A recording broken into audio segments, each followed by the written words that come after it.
Hello, I'm Roslyn Nieves. Thank you so much for tuning in. Today we're going to be talking about virtual not-for-profit services and programs that are available to you.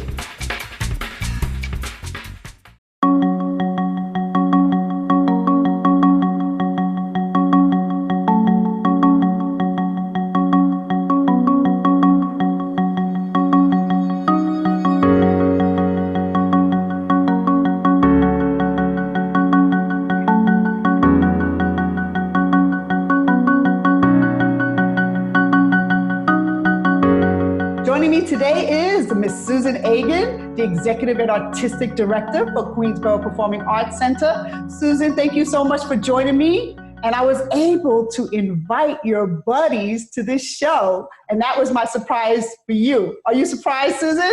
I'm very surprised, and during this time when we're all distant, it's so wonderful to have some up close and personal time with my friends. So thanks for that, Roz. It's great being here. That's right. That's right. So we have Mr. Andrew Koslosky, Chairman of the Josephine Foundation. Andrew, say a couple of words. How are you guys? All good? It's wonderful to be here, Roz. Thanks for the invite. I'm glad we had a chance to surprise our friend Susan a little bit. That's right. I agree. And we also have Mr. Clyde Bullard. He's the Artistic Director, also from the Josephine Foundation. Clyde, how are you feeling today? I'm feeling wonderful. Wonderful. Well, today's program is about not-for-profit services and how everybody's changing as a result of COVID-19 and the virus. So, Susan, I want you to talk about QPAC. Talk about QPAC before COVID and then what you've done to transition into this time. Well, you know, first let me say that I am so amazed at the optimism and enthusiasm and perseverance of my colleagues and all of the people in the arts industry. We have been hit very hard, but we are determined and we are committed to keeping music and the arts in the lives of the people who are our customers and our friends. And so for that reason, I think each of us has had to reimagine ourselves, if you will, to enable us to stay in contact with the people that count on us. And so QPAC is no different. Of course, before COVID, we were seeing 165,000 people a year at our performances, and hopefully we are still reaching many of those people, not all. There are some that just do not interact in this type of a forum, but for those that do, we have two really exceptional programs. One is called QPAC Live, and that takes place once a week. Every week we bring to our viewers, both on Facebook and YouTube, exciting and unique programs. There's a performance element and then a live Q&A, which is really a tremendous amount of fun. Right now it's taking place on Fridays, every Friday, and it will continue that way through the end of July. But in the fall, the day may change, but for now we're every Friday, QPAC Live on Facebook, which is @Visit QPAC, and on YouTube. You do not need any kind of sign in or account if you want to watch us on YouTube. You just type in Queensborough Performing Arts Center and you will see the next broadcast that takes place, and you can just watch us there live. So if you go on to our website, Roz, there are actually three things you'll see. First, you can see past live performances. There are links on our website that will allow you to see past live performances that take place in the theater. And then you can click on QPAC Live, and there's a whole schedule of events that are coming up that will be broadcast live on Facebook and YouTube every Friday. And our newest edition is QPAC Alive evolve with us. I'm not sure if you can see, there it is behind me. Yes, evolve with us. Nice, nice. It looks beautiful, Thank Susan. you, thank you. Evolve with us. And that's our workshop module. So we will be offering, we are offering virtual workshops that are really engaging and very special. You can register for them now. In fact, Clyde, you would probably like this. I don't know if maybe our viewers know this, or some of our viewers who know Clyde, but Clyde is an amazing magician. I worked with Clyde for many, many years, and he used to greet me every day. He used to greet me every day with a magic trick, right, Clyde? That's right. Yeah, I've seen some of his card tricks and his coin trick. Oh yeah. Exactly. And it's sure to put anybody in a good mood. So one of our workshops we're offering, it's for the children. It's for children 8 to 14. It's called Do You Believe in Magic? And we will be, the instructor for this is the world-renowned, he's incredible, illusionist Reza. And he will be, you know Reza? I know him, yes. Great magician, great illusionist. Young guy, incredible. He does illusions, and he will be he'll be teaching this course, and he's been on television and so forth, and he's going to be teaching how to do magic with household objects. So anyway, that's just one of the things. So we've got our past performances that customers have access to. We've got QPAC Live coming every week. And we have QPAC Alive, our workshops, our virtual workshops. And, we hope to keep people engaged. I think it's extremely important to keep the music and the arts in the lives of the people who count on us. Well, Susan, I took a look at your website, and I see that there's songwriting workshop, which is awesome. A lot of people don't know how to write songs, and I'm one of them. That's something beautiful to participate in. And also a virtual talent show. Tell us about that. Well, it's really going to be quite fun. And all talents are welcome. Each person who registers will get 2 private sessions with a professional coach. So that's really very special. And it takes place during the course of July. And there are private coaching sessions. And then what we hope to get out of this is a string of some really exciting performances given by local talent, which will air on a QPAC Live broadcast early in August. That will be fun. So listen, Andrew, tell my viewers a little bit about the Josephine Foundation, what the mission is, and how you've been pre-COVID and now during COVID. Oh, it's amazing what's actually gone on. As Susan says, you really lean on the artistic people in the community to, that's where the rest of the community kind of looks to get through things like this. So the Josephine Foundation was formed in 2002 officially, and it has raised $4 million for grants and scholarships for programs locally and around the world to support the promotion of arts, performing arts programs, education, and in the cases of emergencies like Katrina and Sandy and the earthquake down in Haiti, and we raise funds through performing arts projects to help with those kinds of things. In addition to that, we do some pretty amazing things as far as supporting all the local community theater and regional theater performing arts programs with grants so that they can exist and stay alive. Of course, with COVID coming into the picture, everybody has been hit pretty hard.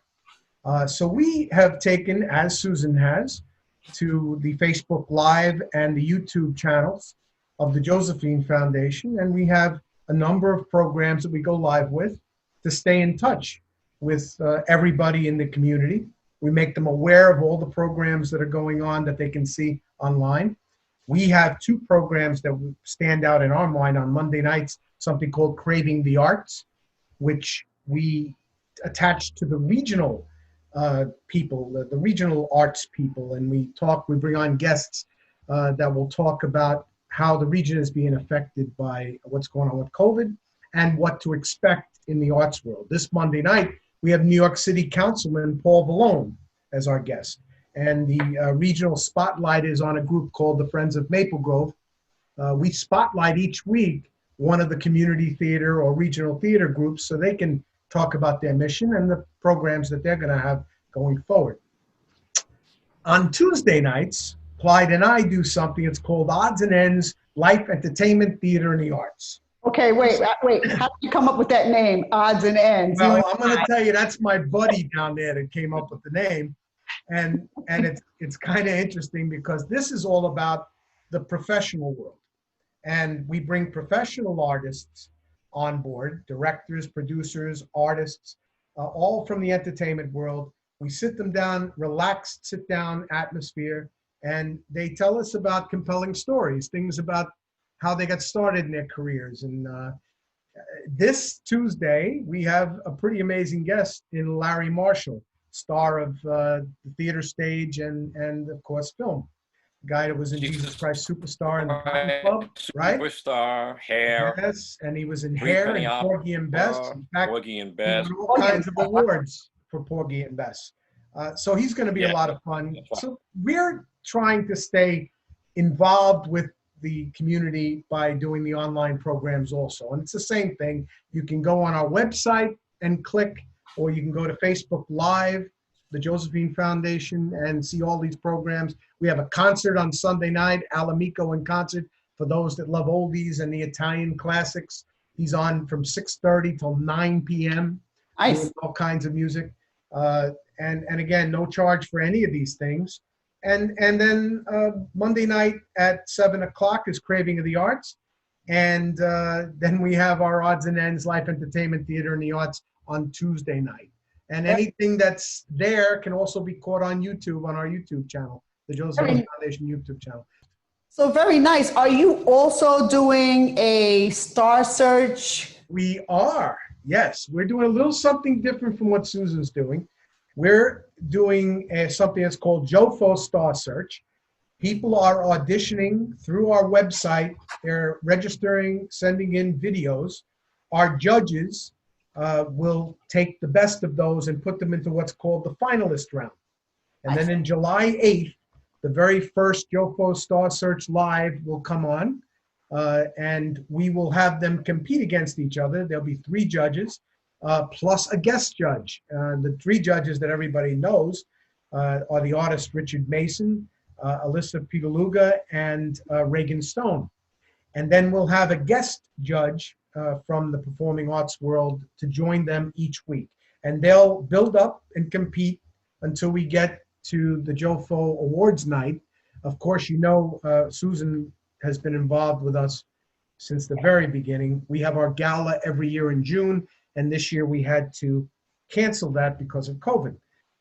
What we're hoping to do is to have an awards night at the end of the year, the JoFo Awards night, not have the gala. We'll have our gala in 2021. But this way we can give out the awards we normally give out at our gala. And with that, we'll combine the finals of the JoFo Star Search. And so it's pretty cool. All the requirements and all the information that anybody would need is right on the website or Facebook Live. Facebook, they go on our Facebook page and they can pick up all that information. So Clyde, how are you fitting in as the artistic director? What are you finding with some of the artists out in the field also reinventing themselves and going virtual and doing virtual things out in the community? Tell us a little bit about that. Well, you're right. Everyone is trying to find ways and finding ways to reinvent themselves in the new idiom and the new paradigm that we have to deal with, which is basically internet. Without technology, we would all be in a dark void and chasm. But with the internet-driven programs, concerts, etc., we have some way to maintain connectivity to our clients, to our fans, to other musicians and other people worldwide and globally. So this is a new paradigm, and I think this is something that's going to persist and continue even after the COVID is gone. People are finding new ways to make connections, and they're going to continue that, I believe. And I believe that technology is going to find a way to catch up to the demands placed against it. No one dreamed that we would have thousands and millions of people using the internet all at the same time every day. So I believe as we speak, there are probably programmers and companies trying to improve the technology so we'll have better sound, less glitches, better color and high definition. And I think it's coming. Yeah, I agree. And a lot of people are trying to think outside the box, like, you know, possibly to do a concert where it's like the drive-in. Remember the old-fashioned drive-in theaters? Where Oh, yeah. people are just in their cars, everybody's Yeah. in their cars, there's social distancing, and then you can have a spaced out, you know, performance on a stage, but it's, you know, doing the social distancing. So I think everybody's trying to think outside the box. I'm glad you guys jumped right on it, reinventing Oh, yeah. yourself, bringing culture and art and workshops and online courses to the community. So, I mean, QPAC is a gem in the community. It's one of my favorite places. And I always love going to the Josephine Foundation's event every June. You know, we all get together and, you know, celebrate all the children that we're giving scholarships to. You know, so I definitely miss that, and we'll look forward to the one in 2021. So I want to thank everyone for joining me here today. Is there anything you'd like to add, Susan? I think what Clyde had to say was actually very interesting. And I think you're right, Clyde. I think moving forward, there will be a hybrid, if you will, of the types of events that we offer, some being live and some being, you know, digital events. I was just going to make an offer to my friend Andrew. You know, Andrew does such a tremendous job with the Josephine Foundation and with raising money for young people who are at risk and who need these kinds of programs. And Andrew, we've worked together for so many years, and I'd like to continue in that vein. Perhaps we can talk about some of the students that you mentor, if there are some that that you wish to grant, if you will, an opportunity to participate in some of these workshops that we have for the young people. You know, I think we can find a way to make that happen, because the conditional workshops and summer camps are not accessible to us at this moment, but we have these other workshops that we can that we can use. So I look forward to continue to work with these fine people. And Roz, I really appreciate the opportunity to get the word out so that nobody has to feel alone, and so that they know that they are on our minds and that we are working behind the scenes to continue the programs that they count on. That's right. Thank you so much, Susan. Andrew? Yeah, and Roz, the other thing is music has always been the international language. It's a language that everybody can communicate with. And people really are touched by the arts in that way. Our organization was started to help people regardless of their race, their color, their creed, their gender, their age, or their financial status. We have set an example over the years, 18 years to be exact, on how people can work together, get along, and do wonderful things together. And music has been the basic instrument in how that gets done. So I would remind people out there that, one, we are all coming back, and we will be there when you are needed. In fact, I remind all of my colleagues that I talk to over the weeks, we're going to be needed with what we do more than we've ever been needed before. And in today's day and age and what's going on right now and the miscommunication, the misunderstanding of each other, maybe music is the bridge. that will get everybody together again. And that's what we're really hoping for. And I think that's why we all do what we do anyway. It's more than just, getting up in front of an audience and performing. I think there's got to be something much, much deeper for you to be an artist in today's world. I agree. I agree. Clyde? All I want to say is we have to take note of the redefinition of what live means. Live once meant people playing live in a theater with an audience assembled and an ensemble on stage. Now the redefinition of live simply means musicians playing in the moment, even though they are all playing from different remote locations. So there's a redefinition of what live means now in this pandemic that we have. It's true. It's true. And if we go to something like what I suggested, a lot of these college campuses may create like a bandstand sort of, you know what I mean? There's a lot of other things that you can do to reinvent yourself. Just like I said, you're driving up with cars, the college has a bandstand, there's the social distancing. So everybody has to just keep thinking outside the box. But you're right. We've seen so many people doing one song, you'll start it, someone else finish it, Andrew gets in, Susan, who has a beautiful voice, starts singing. So yeah, we've seen all sorts of virtual videos like that. So, but thank you everyone for joining me today. I look forward to seeing all your different virtual programs online. And that's it for today's evening. If you missed any part of this program, please visit us on QPTV.org. But before I go, I want to let you know about the Queens Public Library, Queens College, and Urban Archives' new project. They're inviting you to participate. The Queens Memory COVID-19 project seeks to collect personal stories about life at the epicenter of the pandemic. Queens residents can contribute stories about how they live, work, learn, and help one another during this unprecedented time. Participants can contribute stories in a variety of formats, including phoned-in audio testimonies using a toll-free number, 1-855-QNS-LOVE, photo and written submissions through Urban Archive, and even long-form remote interviews conducted by Queens Memory staff and their volunteers. Please go to qplnyc.urbanarchive.me/cities/NYC to find out more. I'm Roslyn Nieves. Thank you so much for watching.